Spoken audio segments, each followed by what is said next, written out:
بسم الله والحمد لله والصلاة والسلام على رسول الله. أهلا بكم حبايبي في مطبخ هند وإيمان. النهاردة إن شاء الله هنعمل مع بعض وصفة حلوة جدا أو طبخة حلوة جدا. هنصلي على الحبيب صلى الله عليه وسلم وهنشوف هنعمل ايه. هنا معانا بصلاية متوسطة، عملناهم كويس يعني فرمناها كويس جدا في الكبة، فرمة ناعمة قوي. ولو ما عندكيش كبة ممكن تستعملي المبشرة. هنحط عليها شوية ملح وشوية فلفل اسود فقط لا غير. وحطينا في الحله دي شويه ميه علشان هنسلق الفراخ اللي معانا دي. هنصلي على الرسول صلى الله عليه وسلم. وطريقه الفراخ بتاعتي نزلتها قبل كده، التنظيف بتاع الفراخ بتاعي نزلته قبل كده على القناه. الحمد لله مش بغير الطريقه دي لان ما بتشممنيش ريحه زفاره خالص في الفراخ. والبصل اللي انا عاملاه بالفلفل الاسود دوت انا عاملاه تيست بس يديني يعني طعم كده في الفراخ، عشان الفراخ ما تحسيش ان هي مسلوقه، يعني ما تبقاش مسلوقه كده وما فيهاش طعم. هندعك بقى الفراخ كويس جدا، نرفع الجلد كده وندخل البصل بالملح بالفلفل كده في قلب الفرخه بين الجلد وباللحم وفي الفرخه من جوه. اللهم صل على حضره النبي صلى الله عليه وسلم. هندلكها كويس جدا وبعد كده هنقفلها ونحطها وننزل بيها في الميه المغليه. صلي على الحبيب صلى الله عليه وسلم. احنا في الشتاء كويس جدا وخضاره حلو قوي قوي قوي قوي فوق ما تتخيلي. فعلى قد ما تقدري اغتني من موضوع الخضار ده في الشتاء، علشان لما تطبخي اي طبخه الطبايخ نفسها بتبقى حلوه في الشتاء، ما بتبقاش مستحبه في الصيف. وطبعا الحمد لله يعني فضل ربنا ونعمه علينا كتيره. عندنا فاصوليا وعندنا خبيزه وعندنا سبانخ وعندنا بسله وقلقاس. الخضار ده ما بيبقاش موجود في الصيف، فحاولي على قد ما تقدري تعملي الطبايخ ديت في الشتاء. هنا الميه غليت معايا، هنزل بيها بالفراخ بتاعتي. طبعا الفراخ حسب كميه حسب عدد افراد الاسره اللي معاكي. اللهم صل على حضره النبي صلى الله عليه وسلم. هننزل بيها هنا بقى في الميه، وهناخد شويه البصل دول مش هنرميهم مش زفرين ولا حاجه، لان الحمد لله الفراخ احنا غسلينها كويس جدا مش زفره. وبعد كده هننزل بقى بحاجة الشوربة او منكهات الشوربة اللي انت بتحبيها. هنا هنزل بالحبهان، صلي على الرسول صلى الله عليه وسلم. وهنزل بطماطم، وعندي جزرتين كده صغيرين في التلاجة لقيتهم دبلوا قلت لهم تعالوا. وعندي هنا كوبيبة صيني وورق لورا. وخلي بالك من الملح عشان انت حاطه في البصل ملح وفلفل اسود، ما تكتريش فلفل اسود وملح عشان الشوربه معاكي ما تغمقش. صلي على الرسول صلى الله عليه وسلم. وهنشوف هنعمل ايه. هنسيبها هنا بقى تتسلق، ولما الفراخ الميه بتاعتها تغلي او الشوربه بتاعتها تغلي تروحي موطيه عليها، تاخدي احلى شوربه والفراخ تستوي على راحتها وتبقى جميله جدا. هنا حطينا معلقتين من السمنه البلدي عشان احنا هنعمل حله خضار كبيره. الف هنا وشفا للي كل منها. معلقتين كده من السمنه البلدي. وبعد كده كنت فارمه بصلتين، ده بقى تخريط عادي يعني تخرطيها هنا عادي، لان ده نوع من انواع الطبيخ اللي احنا عاملينه. فهتخرطيها عادي جدا خرطات تخريط، بس مش ناعم قوي ومش يعني مش كبير قوي. ولو حابه تخرطي بايديكي طبعا عادي جدا. هتنزلي بيها على معلقتين السمنه اللي احنا حطيناهم، وبعد كده هنقلبهم او نشوحهم مع بعض. صلي على الحبيب بقى صلى الله عليه وسلم. وهنا وصلنا للون ده. اللون ده اول ما البصل يديكي اللون الجلد ده انزلي بنص معلقه توم، تاكلي احلى خضار او احلى طبخه. والله العظيم لما تعمليها بالطريقه دي حلوه جدا. وطبعا طالما نزلت بالثوم لازم تنزلي بمعلقه كزبره. طريقه الطبايخ دي انا ما بغيرهاش، او طريقه الطبيخ بتاعتي دي انا ما بغيرهاش، سواء بقى عملت بسله عملت فاصوليا. يعني بتبقى طعمها بصراحه تحفه. هنقلب بقى تقلبتين. حطينا معلقه كزبره خضراء او كزبره ناشفه، ومعلقه توم. ما تحاوليش تكتري في التوم علشان طعمه ما ي- ايه ما ي- يعني ما يبقاش عالي معاكي. بصي بقى اللون ده انا مش عايزاها تحمر، انا عايزاها تديكي اللون دوت، وفي نفس الوقت خلي بالك الكاميرا كمان مغمقاها افتح من كده.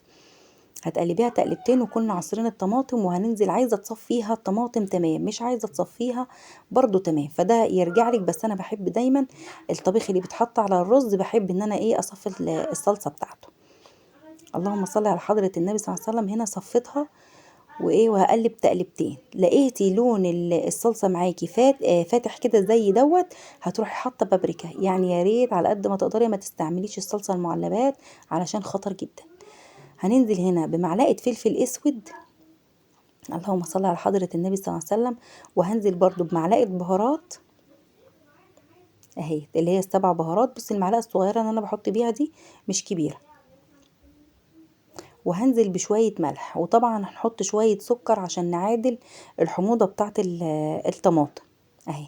معلقة سكر واحدة. وهنقلب وعلى نار هادية برضو. هتسيبي التسبيكة تتسبك براحتها على الآخر، تكوني خرطتي الفاصوليا بتاعتك. واول برضو ما التسبيكه تغلي وطي عليها، هتاخدي نتيجه ممتازه. الاكل اللي تعمليه وتوطي عليه نتيجته بتبقى حلوه جدا. حطيت كميه بابريكا كبيره لان الصلصه معايا كانت فاتحه. هنزل هنا بقى بالفاصوليا بعد ما خرطتها وغسلتها، هنزل بيها على الصلصه بتاعتي. صلي على الرسول صلى الله عليه وسلم. هنقلب تقليبتين وبعد كده هنكمل ايه؟ شوربه. لازم تحط لها شوربه. هنا كانت الفراخ ابتدت تخش معايا في السوا. بصي بقى الشوربه بتاعتها خطيره. الفراخ دي حمرتها ساعه التقديم وبعد كده رحت مقدماها او ساعه الاكل.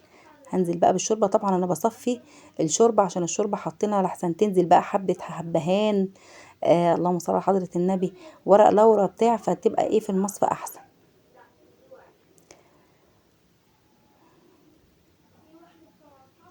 هنا كانت الفراخ معايا خلاص استوت.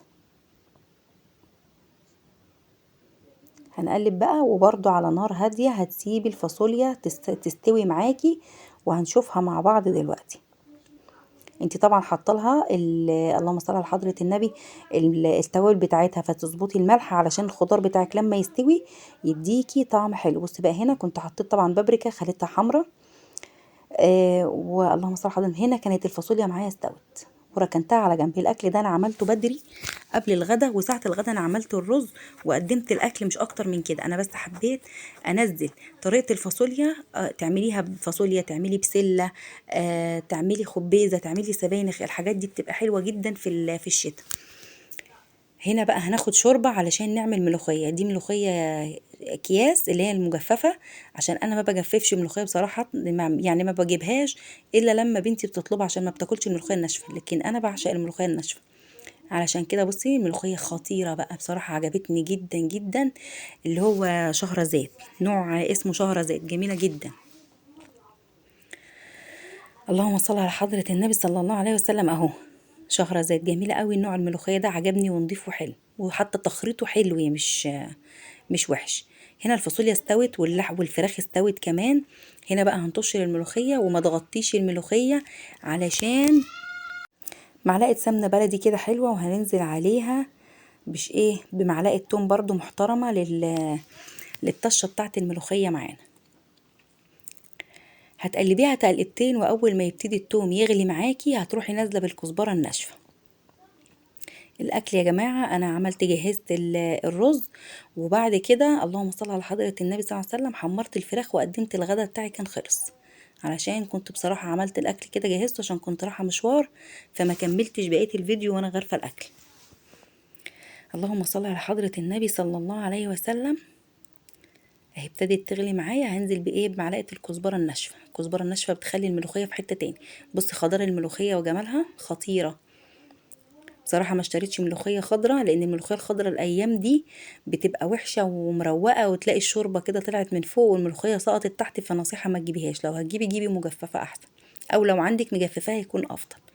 لو انتي وصلتي معايا بقى لهنا ما تنسينيش في اللايك والشير والسبسكرايب لمطبخ هند وايمان.